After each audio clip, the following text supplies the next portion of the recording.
Hello everyone, good afternoon. We're live. Saturday afternoon Dhamma meditation question and answer. So I'm here with Chris, who is going to be asking questions on your behalf. For the first part, we can have a little conversation. If you have anything to say in the chat if you want to say hello or whatever. Looks like Chris has a fan.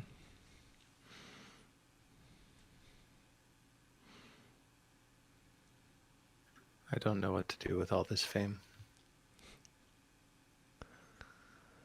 Fame and blame, fame and infamy, or fame and the lack of fame. These are the worldly dhammas. Lack of fame meaning obscurity. Nobody knows who you are, you have no friends, you have no status in society. You can go from one to the other pretty quick. Same with praise and blame, right? Everyone loves you and then you do something wrong. Boy, oh boy. You lose it all quickly.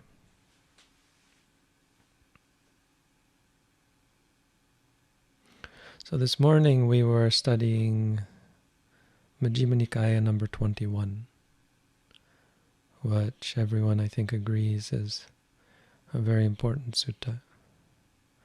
It's the simile of the saw. I'm not going to tell you what the simile of the saw is if you don't know, because we haven't got there yet. We just started studying and I think it's one that we might take a little bit of time on. It brings up a lot of issues. It got us in quite a debate over ethics and judgment and criticizing and on our duties to judge and criticize, what it means to be kind,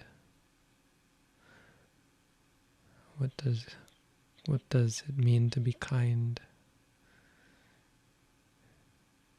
If you wish a bad person to go free, so you see someone being attacked for, let's say, for being an evil person, and people are attacking that person, or they had to go to jail, what do you wish for? Do you wish for that person not to have to go to jail? Do you think that's a good thing? What about if someone who's a very evil person gets sick and everyone says, oh, good riddance, I'm glad they're sick. And someone else says, that's not very nice, which it isn't. We should wish for them to be healthy. Then someone else says, but if they're healthy, that'll give them the opportunity to do many bad and evil things.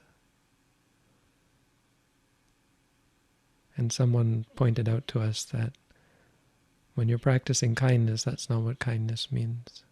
So if you're truly practicing kindness, like as your practice, you don't make any reference to what is in the benefit of the person. You don't have to think about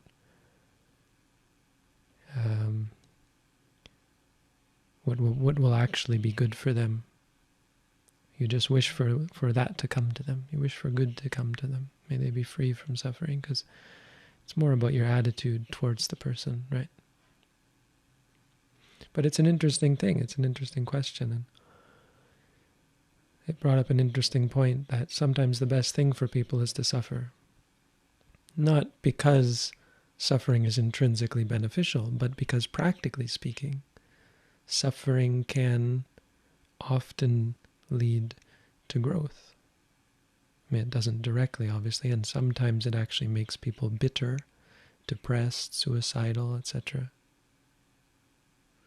But for some people, it's the only thing that's going to help. So people who have been lucky, who have abused privilege and been corrupt and manipulative and so on. People in positions of power, for example. Sometimes the only thing is a change in worldly dhammas, right? Someone who's very famous suddenly having a scandal and losing all of their arrogance and pride, being humiliated. Sometimes it's very good for them. So you shouldn't wish for them to be to avoid this. You should wish for them to be happy, and you should wish for them to gain all these good things through deserving. I mean, ultimately, with metta, you just wish them well. You don't have to think about it. But it brought up the interesting idea that what's good for people is not always the good things. The good worldly dhammas, wealth, praise, pleasure, and fame. These can be very destructive, right? Not because in and of themselves they're bad, but because the tendency is to attach to them.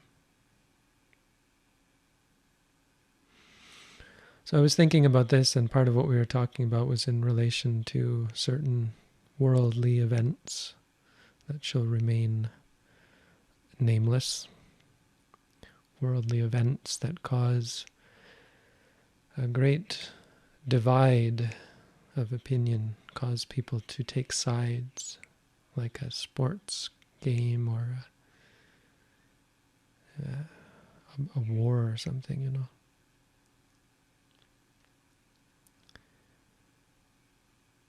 And to cling to people, and it gives rise to much anger when much upset and suffering when the object of your affection and your support, the team that you support, when they lose, when they are spoken unkindly of, criticized.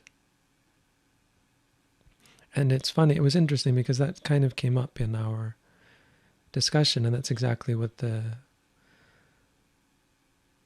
simile of the saw starts with. What we've gone through so far is this idea of a group of people being criticized.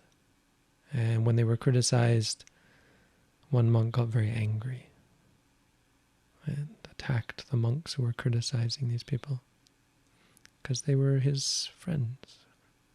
They were the people he loved, the team he supported, or the people who he felt were his, a self-attachment to. And that's something we have to be very careful about. The Buddha didn't even say that about his religion. He didn't even tell people to cling to his religion and take it and identify with his religion. He said, if another religion says something right, we say that that's right. He said this about people. If there are good things about a people, find those good things. If a person has bad qualities, look for what's good in them. If they don't have any good qualities, what you should say is, well, everyone goes by their karma. And not be upset, not attack. And when people do criticize the people or criticize anything that is you or yours, that's the simile of the saw, how it begins, he said. And he says it elsewhere as well. Don't cling to that. When you get angry, how could you ever see what the truth is? And that's the whole point. We should be critical of people. We should be pointing out what's wrong, especially if we're in a position of authority. I gave the example of as a Buddhist monk, when I hear about monks doing bad things, it's my duty to speak out. Or it's the duty of the Sangha to elect someone to speak out, to make a statement. You can't just say nothing and say, well, I'm not supporting it. If you're in a position of authority, or even just a position as a human being, if your children ask you of something, someone was asking about their children, you kind of have a duty to make a statement. What this person did is wrong. I don't support what they did. But it doesn't mean we hate them. It's kind of like the Christian idea of love the sin, hate the sinner, or something like that. I think I agree with that. Someone pointed out to me, a Christian actually pointed out to me, that it's not a very charitable thing. You should love everyone, right? You should, or the point is, you shouldn't criticize what people do as sin because it's up to them. But in Buddhism, it's not about sin, and you should never, of course, hate acts. And that's was his point. It's a good point. So it's not quite hate the sin, but be clear on what is right and what is wrong. People can't be right or wrong. What they do and their qualities of mind, it's that. Which is right and wrong, but only in terms of how it causes them stress and suffering. It causes them to do right or wrong things.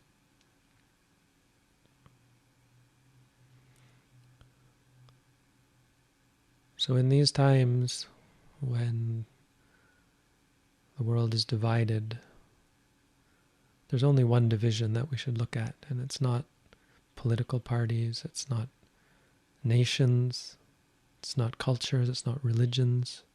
So of course it's not class or race or gender or age. It's not monastics versus lay people. The only division we should be looking at that's really and truly important, above simply being worldly separation, mundane separation, conventional separation. The only thing that's beyond that is the separation between good and evil. And that is real. That you should never ignore. What is evil should not be tolerated, even the slightest bit. Tolerated maybe is a bad word, but should not be encouraged or accepted. When it's one's role to do so, one should speak out and say, this is wrong. This is evil. If it's not your duty, it's not your position to say, like if it's a stranger or someone who you have no relationship to, then, don't say anything, It's not your business.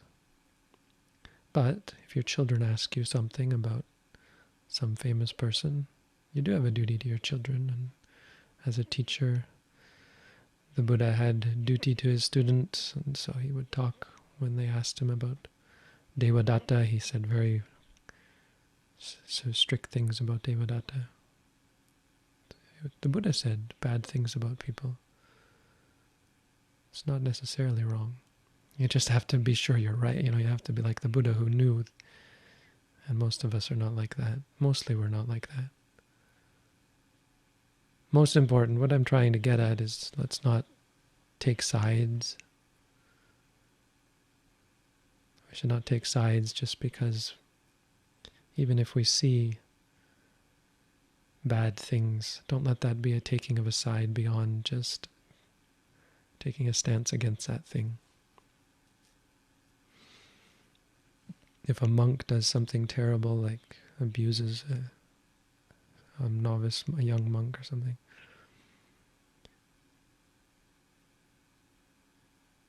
well, they can't be a monk anymore, but it doesn't mean we hate them or condemn them. We wish for them to find peace and happiness, which means somehow eventually finding a way to overcome the evil corruption that's inside of them, which can be quite, no matter how extreme it is. Even Hitler, we won't say, it's okay, Hitler, may Hitler be happy. We will say, what Hitler did was a terrible thing.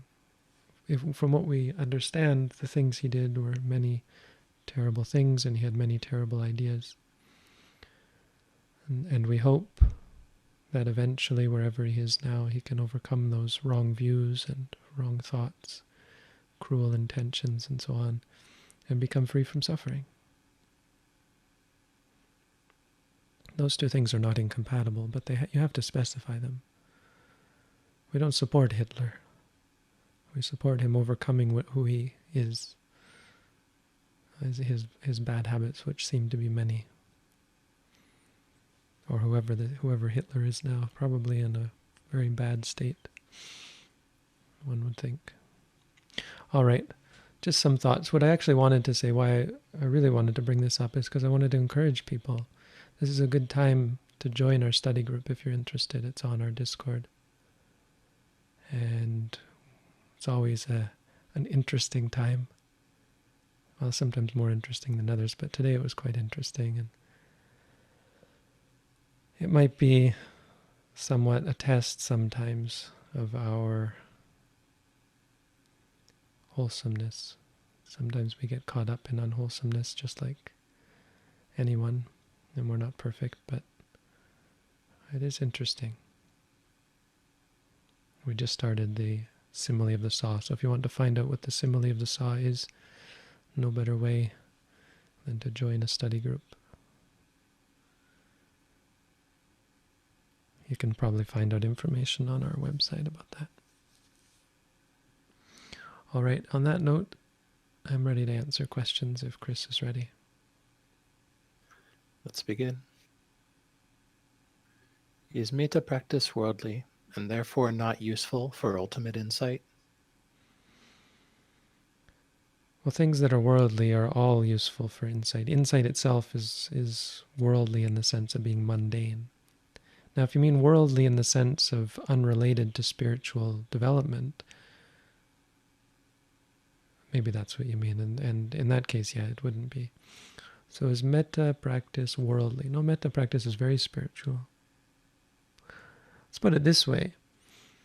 Anything that changes the mind is going to be important to your development of clarity of mind. I don't like the word insight so much. It can be misleading, but vipassana meaning seeing clearly. You can only see clearly if your mind and your mental faculties allow you to see clearly. So metta is something that really helps to bolster and purify your mental faculties, strengthen them. So it can be very useful. Metta, of course, means friendliness for those who are not up on it.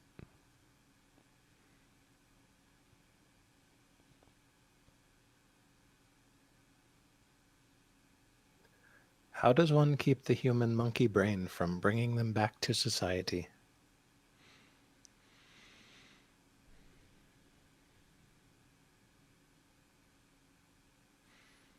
Human monkey brain. So by that I assume you mean something particular in the mind, as opposed to a human monkey brain as in a physical sense. So I just want to point that out let's be a little more clear than that, even though I don't think you're being, sort of kind of like being facetious, I think. So that's not a problem. It's just that let's be clear what we're talking about here. What we're talking about are habits. Habits of returning to society, as you put it. Whatever that means. It means thinking about things that are unuseful, unbeneficial, unrelated to spiritual development. Society, issues in society. How do we stop that from happening? We don't. These are habits. Habits are things that have power. The mind works in such a way that whatever you incline towards, or whatever you pay attention to, becomes the inclination of the mind, so it grows as a habit. To change that, the habits have to change. And so meditation is a sort of a habit, the creation of a clear thought. When you say to yourself, thinking, that's a clear thought. It is a thought, but it's a clear thought when you're thinking. You think about something, what is your reaction? Thinking. This is thinking. It's a recognition of it as it is, and it reminds you of what it is. And then you remember it for what it is, instead of losing yourself in reactions to it. So the habits change. And as a result, your old habits are weakened. Also, because it's different, it lets you see the other habits as they interfere with each other. And you're able to then see the nature of bad habits as being bad. They're just stressful or tiresome, and so your mind becomes disinclined towards them through the practice. You should not be thinking, how can I stop this from happening? You should be thinking, what is this? And reminding yourself of what it is. That's all you should be doing. And the clarity, the change will come from that.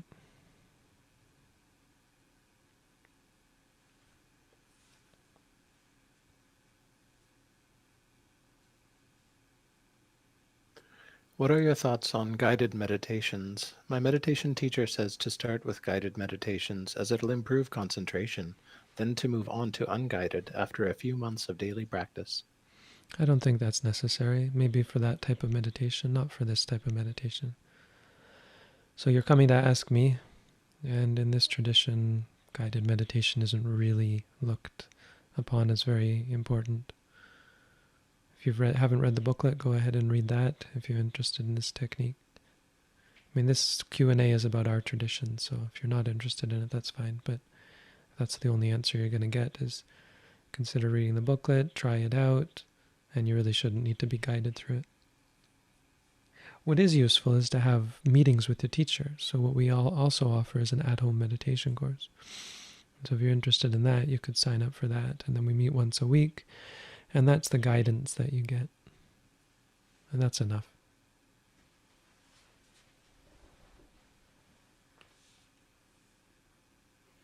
When I meditate, can I put a pillow under my back and lean on the wall to sit on the floor so I avoid pain because of the pelvic tilt? There's little in meditation of this sort of thing that you can't do. Question is, should you? Avoiding pain is never something you should do. So the answer here is probably no. I mean, the answer to the question, should I, would be no. Can you? Yes. That being said, if your question is to avoid unbearable, excruciating pain, then yes, to some extent you should try and make it so it's bearable.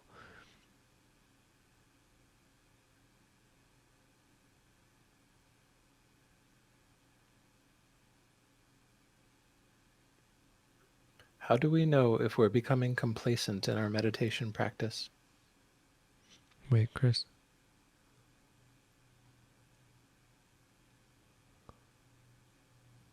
Yeah, it's not working anymore.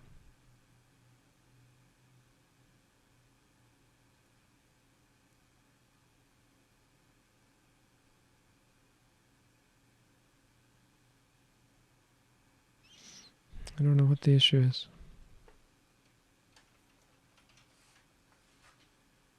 On to the next slide appears to be up to me. Yeah, but it's buffering. All right, well, it's back again. So sorry, we're probably having some issues with the stream again. I don't know what the internet problem is, but it looks to be stable again. All right, how do we know if we're being complacent in our meditation practice?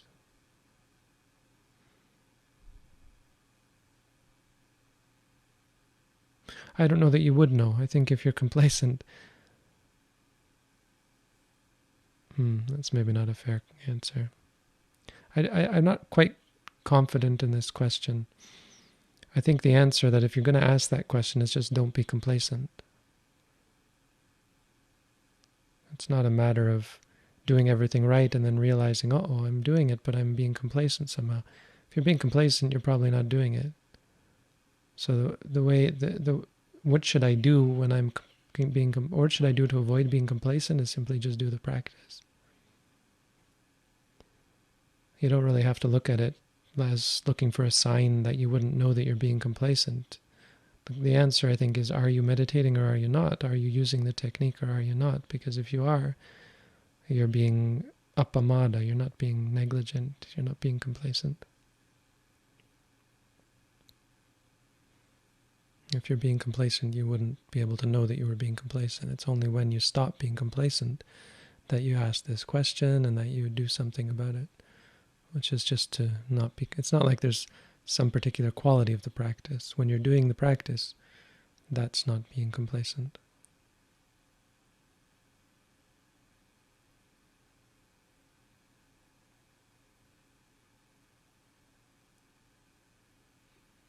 I find myself anticipating the labels rather than feeling the experience. What situation is this? They are quite automatic without presence. Compared to awareness without labels, why do we label?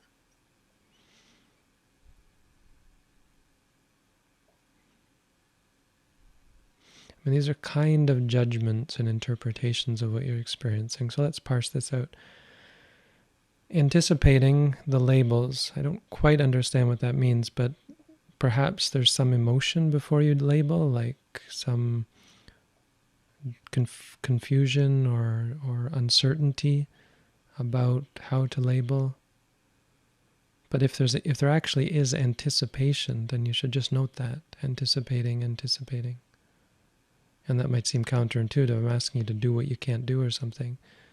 But that really is it. There is no need to anticipate. And if that's what you're doing, you should just note that. Because noting doesn't take any anticipation. As for feeling the experience, that's not what this is about. Mindfulness is not about feeling. It's about reminding yourself. It is what it is. We're not actually interested in the details of the experience. The Buddha explicitly said, Nanimita gahi nanubhyanjana gahi. One doesn't grasp at the details or the particulars. The signs, the signs being labels of it. Like, what is it? It's this or it's that. It's big, it's small, and so on. We're just trying to remind ourselves it is what it is.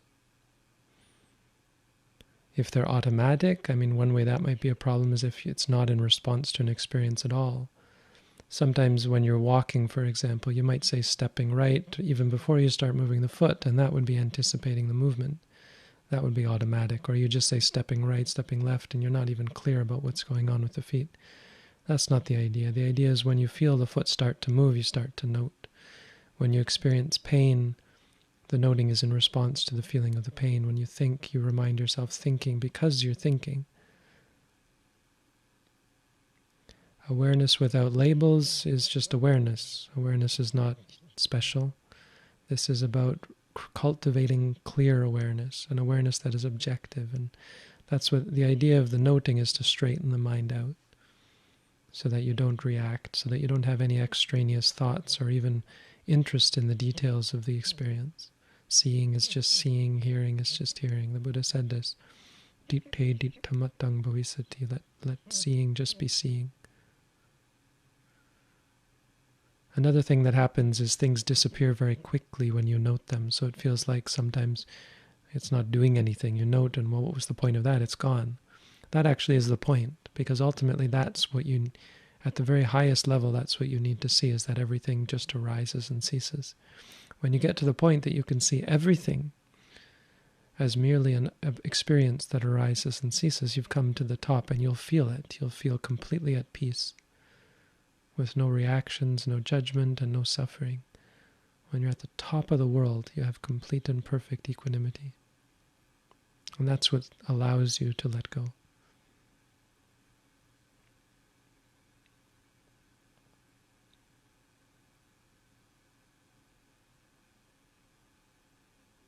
Is it better to be mindful in every moment, even though every moment is painful, and why? Well, to some extent, moments can't be painful. It's our reactions to the moments that are painful. Depending what you mean by pain. But take pain, physical pain, for example. Yes, it's physically painful, but it's also usually mentally painful. And it's that which isn't necessary. And if you're mindful, you can avoid, if you truly see pain as just pain, you can avoid the mental pain. So that's the whole point of being mindful. When you see something just as it is, it has no power over you. That's the whole point of reminding yourself. You're trying to change the way you interact with things.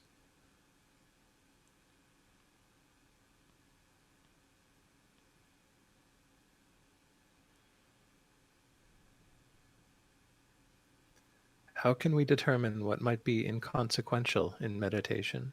Clock ticking, random sounds that my house makes, etc. Can these just be ignored from the get-go? Ignoring anything really doesn't do you any good, so you should try and note anything that distracts you. Don't see distractions as a problem, see them as an opportunity to note something, or as a reason to note something. If you hear the clock ticking, then note it.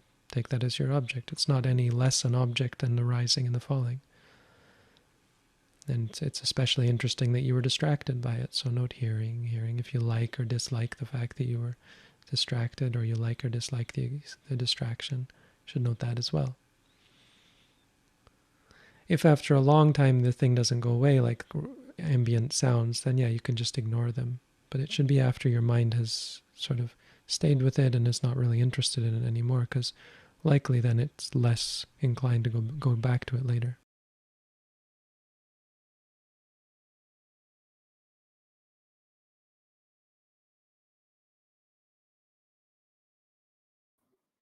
How can a feeling of conceit be noted?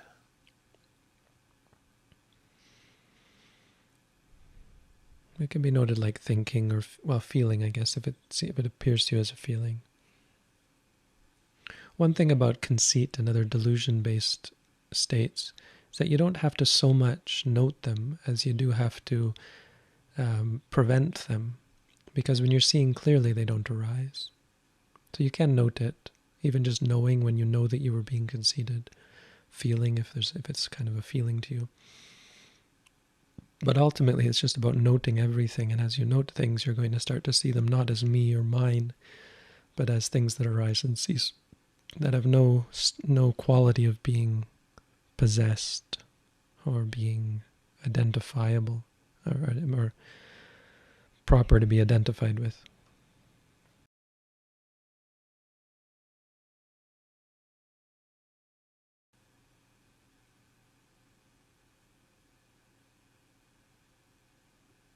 How do I build a daily meditation habit? A good way is to do a meditation course with a teacher. That's why we recommend the at-home course. It's all free. We're not making money off of this. We're not getting anything out of it. It really is just something we're offering. What I get out of it and what we get out of it is the opportunity to help people, which is a great thing. That's it. So if you want to sign up for that, it really is a good way to ensure that you practice, because you are accountable to someone. The teacher, you have to do an hour a day at least in order to continue. So it helps psychologically to keep you on track.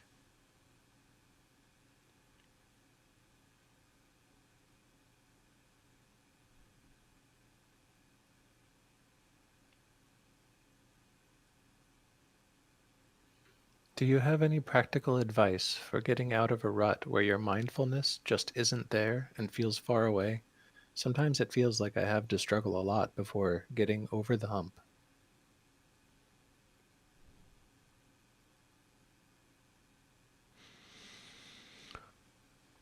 Right, practice can be difficult.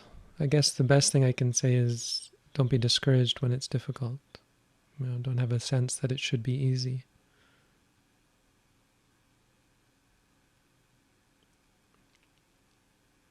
There's nothing to really say besides do the practice, and I can't guarantee you're going to do that either. So that's up to you to figure out. If you want, there are one good thing is to find support. So as I said, doing the meditation course, finding a group, associating with people who are practicing, that sort of thing.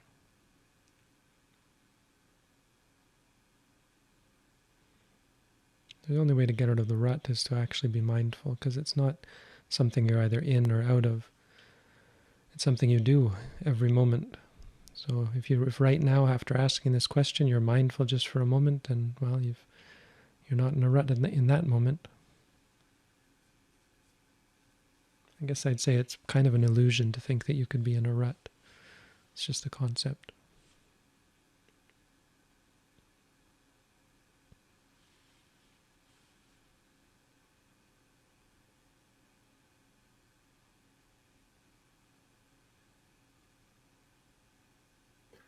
What should I do with my negative thoughts? I notice it there and keeps repeating for a day or two.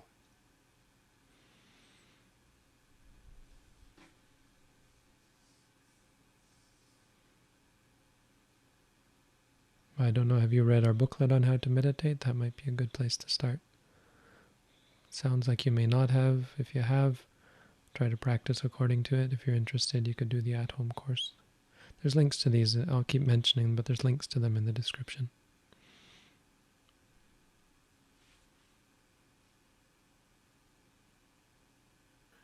During meditation, I struggle a bit with the notion of noting and letting go, and the realization of suffering, impermanence, and non-self. Should I not be returning to the breath when anything arises? When something arises, you should note that and go back to the stomach. I don't know if you've read our booklet. It sounds like you might have because you're talking about noting. Letting go is not something you do. Realizing suffering, impermanence, non-self is also not something you should be concerned with. You just be concerned with your experiences and noting them. When something arises, note it. When it's gone, go back to the stomach. If you're doing sitting meditation.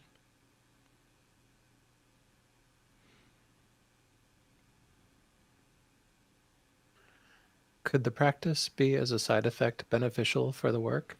In general, for problem solving, I find that 5 minutes of practice, a walk, or a shower, I don't know why, has quite an impact.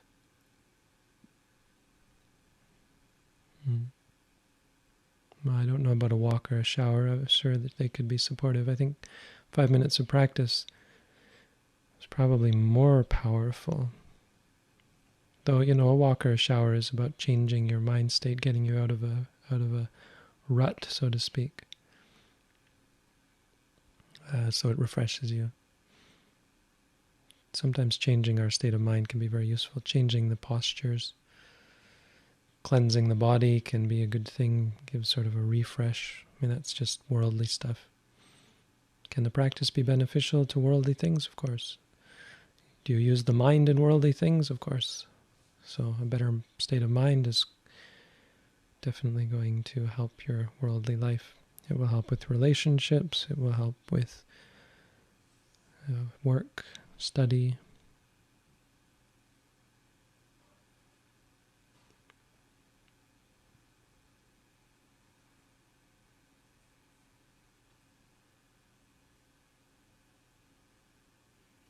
I have made strides in purifying hatred and anger from my mind through seeing clearly, but fear remains a constant issue.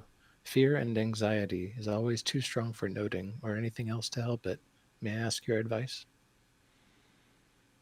I don't think something can be too strong for noting, but I wonder if you're trying to help it, and that's the problem, because it's easy to get discouraged if you think what you're doing is not helping the things the things you see as problems. But that's not the point of the practice. That's the ultimate goal, of course, is to free ourselves from suffering. But the way to do that is not to get rid of anything. It's not to fix things. It's to see them clearly, and seeing them clearly changes our perspective. We no longer look at them as problems, and because we don't look at them as problems, we don't react to them. Because we don't react to them, they weaken. They have less power over us.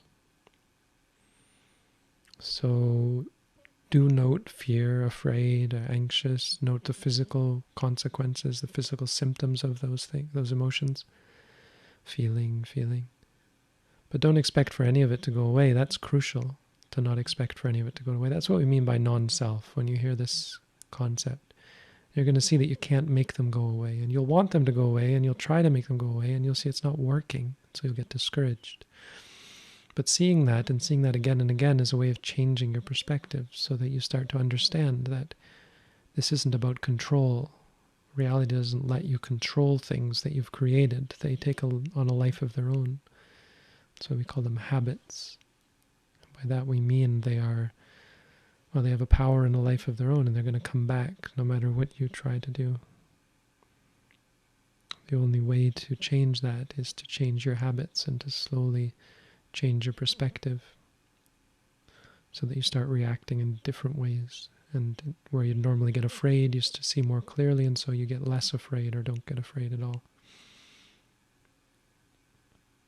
But it takes time. It's not something you can just turn off.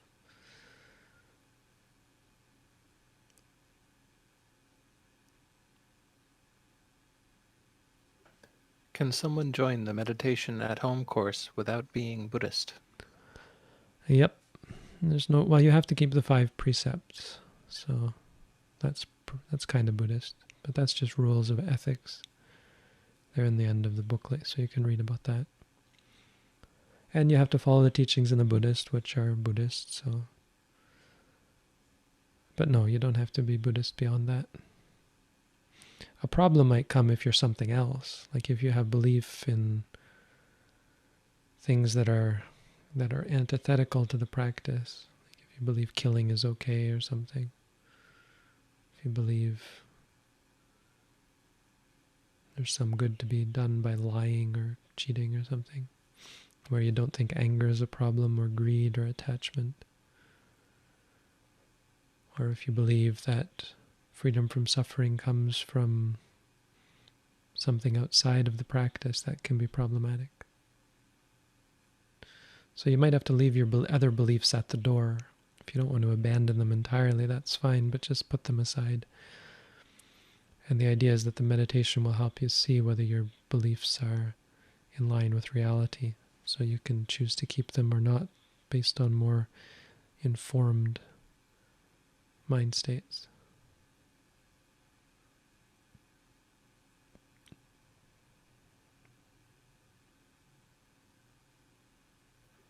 How to see arising and passing with static physical sensations that are always there. Now, there's no such thing as a static physical sensation that is always there. So just keep noting it until it goes away. If after a long time it doesn't go away, that's fine. Some things are hard to see or they're stubborn or that sort of thing. You don't have to see the arising and ceasing of every single thing.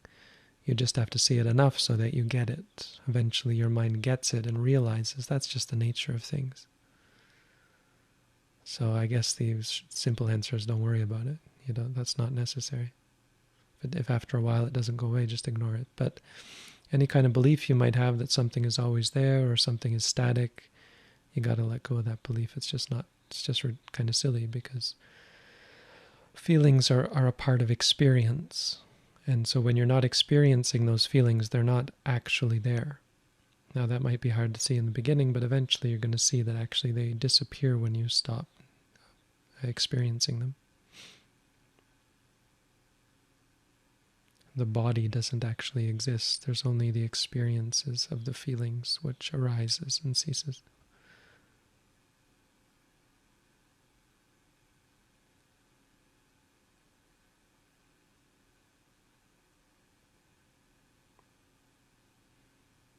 My job requires me to exercise. How do I stay mindful then? Is it rising, falling, or running, running? I wouldn't do rising, falling unless you're stationary. So you want to kind of model it around one or another of the practices. And walking meditation, you don't do rising and falling either. So instead you watch the foot. So if you're running, you can watch the legs. You can also sometimes note the feeling in the lungs when you're running, the feeling in your muscles, pain or tension or so on, heat, cold. You can note all that. Lots of stuff to note.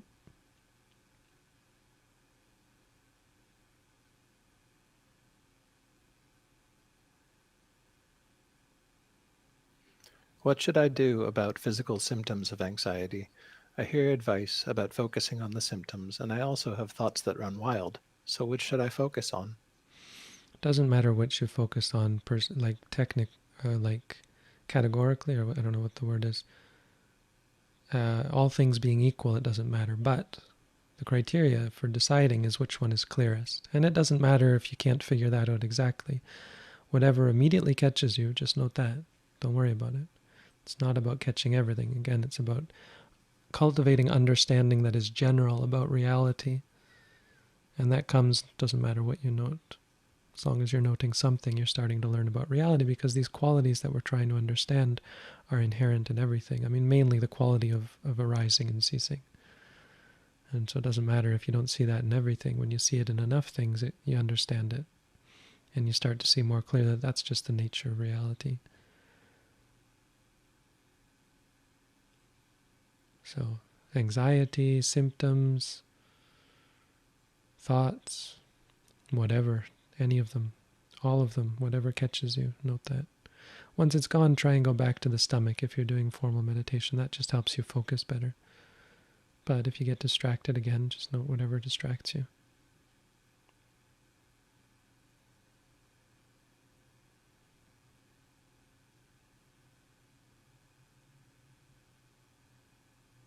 How does one note the Dhammas? I feel that I understand the basics of noting the body, mind, and feelings, but not the Dhammas.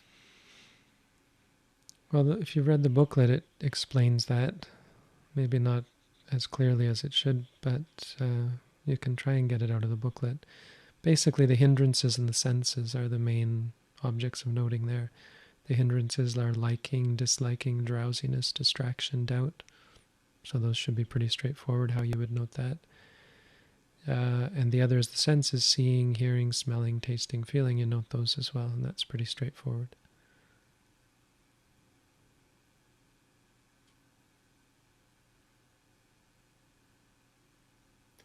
What is the Buddhist attitude toward filial piety?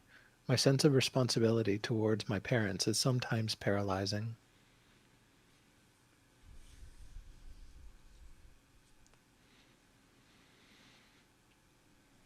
Well, I mean, it isn't paralyzing. You react to it by getting upset in some way, I guess, or overwhelmed in some way, but you should note that reaction no matter what the thing is. Things can't paralyze you. You just get paralyzed, whatever that means to you. So note that feeling. But the question about responsibilities, yeah, we have responsibilities towards lots of different kinds of people. Just responsibilities towards anyone who we have a relationship towards. None of these responsibilities are in an ultimate sense, because in an ultimate sense, beings don't exist. There's only experience. That being said, practically speaking, there's so much benefit in respecting responsibilities. So you just have to you have to be practical about it. It's not something you should take as hard doctrine or dogma, because it's not. It's not in an ultimate sense real. It's always going to be conventional and circumstantial. If your parents are terrible, terrible people, well, respecting them is one thing, but perhaps being very close to them is not valid. You might want to spend some time away from them out of respect for them even. Respect, I think, depends upon a two-way street. If your parents are not doing their duties to you, then it doesn't mean you don't try and do your duties, but it means your duties are going to be circumscribed. You're not going to be able to realistically perform them in any meaningful way, depending on the level of abrogation. Abrogation, that's not it. Of abscond, I don't know. The level at which your parents fail to do their duties.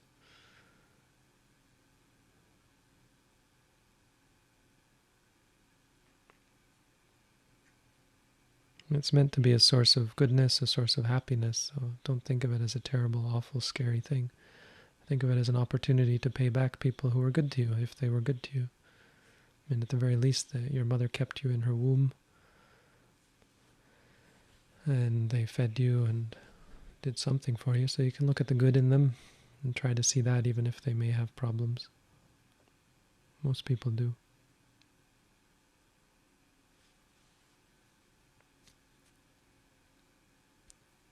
I am a student studying for a university entrance exam.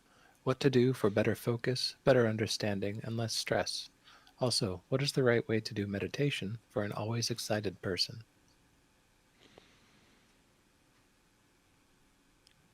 Well, I'd recommend you read our booklet. And if you're interested, you could take an at-home course. I think this meditation might help you. You asked me, and that's the answer you get.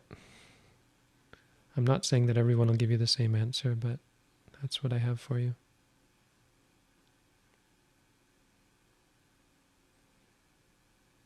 I had read a book on Buddhism, and it talked about how the spiritual world is what we should focus on and not the physical world. It has sent me in a bit of an existential dread. How shall I take this? I wouldn't take it. I would put it down.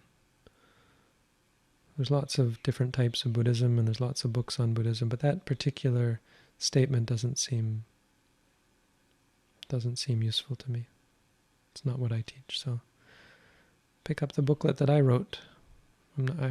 Consider picking it up if you're interested in what I have to say. That's what I have to say. It's not my teaching, it's teachings I passed on from my teachers, and so I think it's useful. And it talks about focusing on both the mental and the physical world. If you have existential dread, on the other hand, that's kind of unrelated because that doesn't have to lead to that.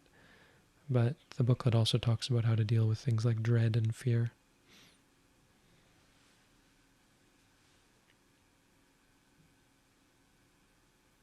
Is there any notion of abhidhamma useful for practice? Being inclined to study, what would in general you recommend to deepen studying as a support for the practice? I guess I wouldn't try to deepen your study as a support for the practice necessarily. If you're inclined to study, you might want to let go of that. But, to some extent, I have to hedge here because study can be very useful and very good. But mostly, much more what happens is people inclined to more study and less practice. So I would generally minimalize or trivialize the need for study. You think of in the Buddhist time, he would give someone a talk and they would go and meditate for 5 years, just having been given one set of meditation instructions. That might not be entirely the best way to go about things, but that's the way it happens sometimes. Or he would give one teaching and they would just become enlightened because he was so good at teaching. There's not generally a sense that you need to study a lot. If you learn about the 4 satipatthana, the 4 foundations of mindfulness, that's really all you need.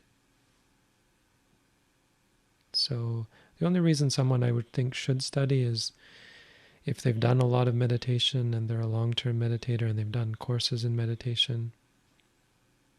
And if that's the case with you, then at that point I would recommend studying the whole of the Tipitaka, really, as much as you can. Not all at once and not in one day, because that's not possible, but there's really no part of it that's not useful. Except maybe the monk's rules. They might not be that useful to you, unless you're a monk.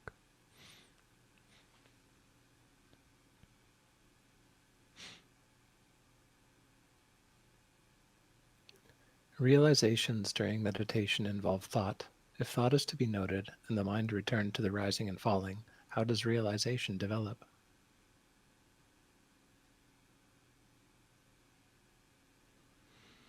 Realizations don't involve thought. That's the whole point. They don't. You're wrong. I say you're wrong. You might disagree with me. That's fine. But I ask you to reconsider that statement. Because wisdom is not thought. It's not intellectual. Wisdom is seeing clearly. That's why the Buddha used the word vipassana, and that's why I don't like the word insight, because in English we that implies to us some kind of thought. Of course, it doesn't literally, but that's how we use the word. Seeing clearly, vipassana, has nothing to do with thought. It has to do with seeing with your own eyes. And it's the mental eye. It's not really with your eyes, but it's as though the thing was right in front of you and you were seeing it with your own eyes. When you watch the stomach and you see it arise and cease and you start to look at it as a thing that occurs rather than this or that, good or bad, etc., that means seeing clearly. That comes from a sharpness of mind, a strength of mind, a clarity of mind. The noting is meant to do that. It's meant to cultivate and refine the mind's awareness or engagement with objects from a ignorant and undisciplined awareness to a disciplined, clear, objective awareness. It is what it is, nothing more, nothing less. So realization comes from that, from the clarity of having a clear mind.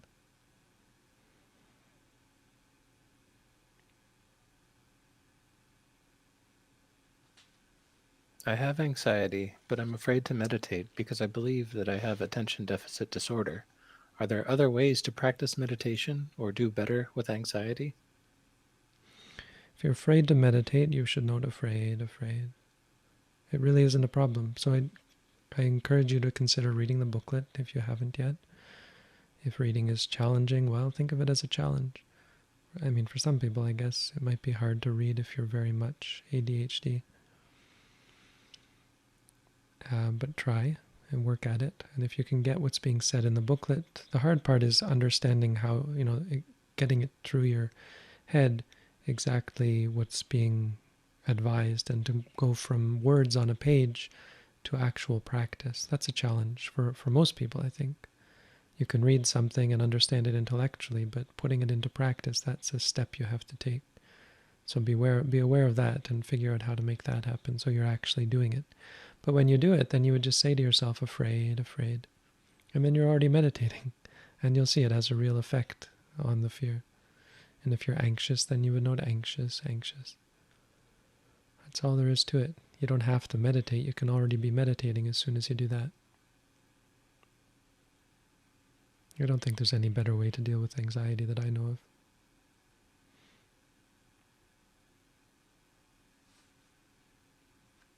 Please clarify the difference between getting caught in the small detail and breaking down the experience.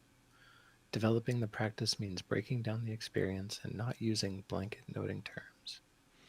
Well, you're using some specific language here, and it's not quite how I would describe things. So getting caught, I never said small, I don't think, because I don't think it's irrelevant. Getting caught in any details is what I would go further than that and say we shouldn't get caught in any details. Anubhyanjana. Okay, yeah, maybe if you translate it, anu could mean small, but I don't think it does. Anubhyanjana means the details. Breaking down the experience, you don't break down experiences. Experiences are experiences. They aren't to be broken down. What you do is you break down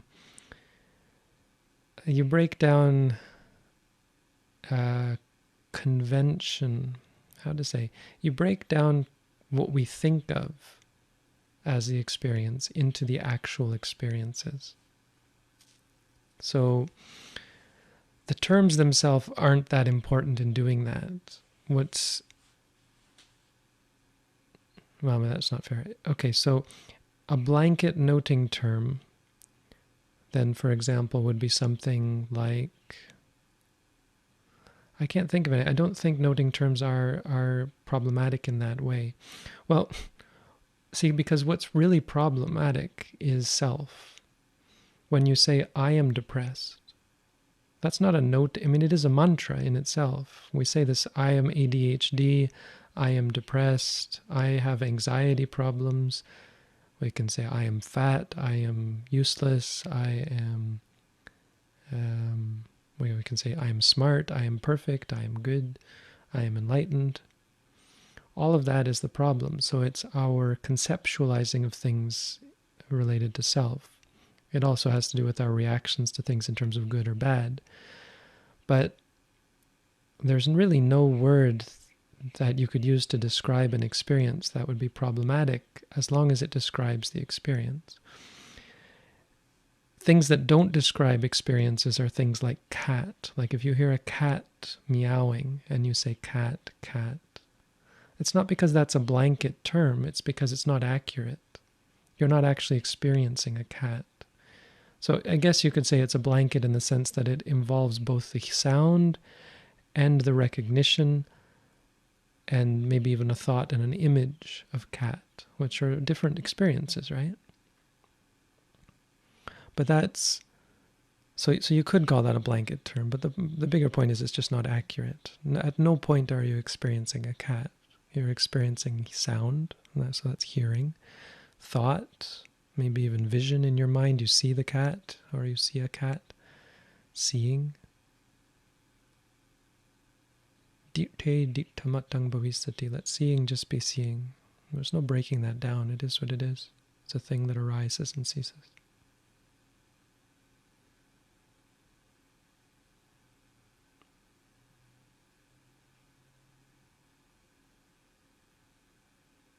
What's this booklet, and where can I find it? Well, I'm glad you asked. I'll turn to Chris for the answer to that question. Please find the How to Meditate booklet at htm.sirimangalo.org, and after reading it, you may sign up for an at-home meditation course at meditation.sirimangalo.org. All of this is free. We do not charge for it. We're not getting anything out of it in a worldly sense. We're not trying to con you into becoming Buddhists. There will never be a point where we try to convert you ever to Buddhism. Ever, ever. We're not trying to pull you in. There's no catch. There's no moving the goalposts. If you get something good out of it, that's what you take away. If at any point you say, I'm not getting anything good out of it, then you just stop. Money back guarantee. Because you don't pay anything.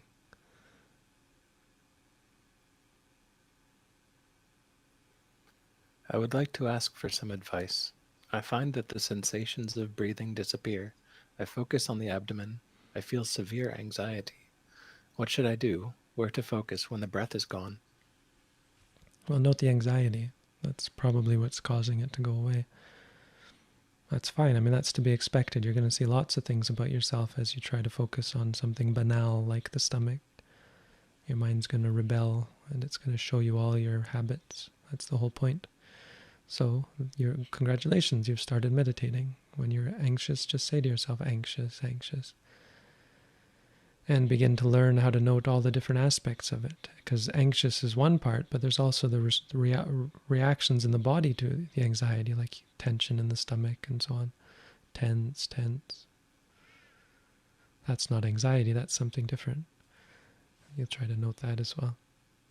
If you really can't find the abdomen, you can also just say sitting, sitting. But usually there's something else that's blocking it, like feeling very calm or feeling very anxious, etc.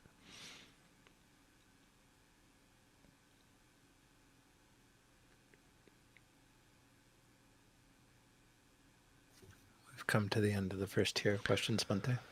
And we're over time. So a good lively group.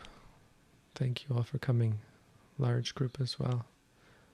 Good to see people interested in these things. Thank you all. I appreciate your interest and your support, because it's a support to be interested. Your support means your engagement. When you ask a question, you help others as well. And when you help yourself through asking your questions and through getting answers, that makes you, in our minds, a better person, because you're able to have a purer mind.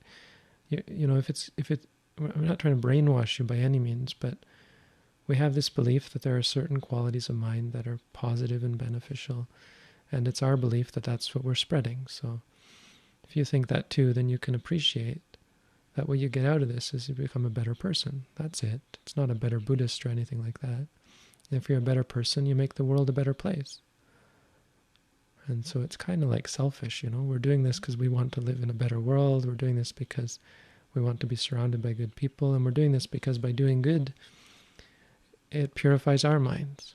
It keeps us from being selfish. It keeps us from being mean and cruel and so on. So we're certainly happy to be engaged in this way. There's so much goodness, I think, that comes out of things like this. So we're all happy to be here. Sadhu, and sadhu to all the volunteers who make this possible. There's a lot of people behind the scenes who keep our website going and put the booklet together and are doing more good work. If you want to get involved with our community, you can join our Discord server. There's a way to do that, I think, on the website. If you want to join the study group, again, you can join our Discord server. Thank you all for coming. Sadhu, and thank you, Chris, as always. Have a good week, everyone.